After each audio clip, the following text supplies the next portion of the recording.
విద్యార్థులు ఉన్నతమైన చదువుతో ఏదైనా సాధించవచ్చునని బీఆర్ఎస్ రాష్ట్ర నాయకుడు నైపుణ్య ఆర్గనైజేషన్ ఎగ్జిక్యూటివ్ డైరెక్టర్ తోట కమలాకర్ రెడ్డి అన్నారు. సిద్దిపేట జిల్లా మిరుదొడ్డి మండల కేంద్రంలోని ప్రభుత్వ ఉన్నత పాఠశాల విద్యార్థులకు నైపుణ్య ఆర్గనైజేషన్ ఆధ్వర్యంలో బ్యాగులను అందజేశారు. హైదరాబాద్ కు చెందిన సురేందర్ రెడ్డి జ్ఞాపకార్థం విద్యార్థులకు చేయూతను అందించడం జరిగిందని తెలిపారు. నిరుపేద కుటుంబానికి చెందిన విద్యార్థులకు చేయూతను అందించాలనే ఉద్దేశంతో సురేందర్ రెడ్డి జ్ఞాపకార్థం ఆయన కుటుంబ సభ్యులు నైపుణ్య ఆర్గనైజేషన్ సౌజన్యంతో బ్యాగులు పంపిణీ చేయడం శుభపరిణామం అన్నారు. ఈ సందర్భంగా వారు మాట్లాడుతూ గ్రామీణ ప్రాంత విద్యార్థుల చదువుకు పేదరికం అడ్డు కాకూడదని, పట్టుదలతో చదివి విద్యార్థులు ఉన్నత శిఖరాలను అధిరోహించాలని సూచించారు.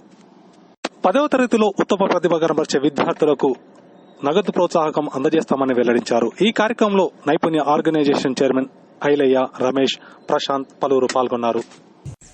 ఇప్పుడు ప్రస్తుతం ఉన్నటువంటి పరిస్థితుల్లో ముఖ్యంగా చదువు ఉంటేనే భవిష్యత్తు ఉంటుంది.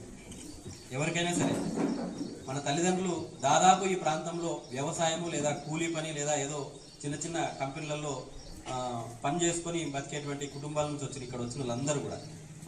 కాబట్టి మనం అట్లా కాకుండా మనం కొంచెం వాళ్ళకంటే మంచిగా బతకాలి అని అంటే, వాళ్ళకంటే మంచి లైఫ్ను మనం పొందాలి అని అంటే మనకు ఒకటే మార్గం, అది మంచిగా చదువుకోవడం. Come up with your own new way to solve a problem, a way that has not been done before.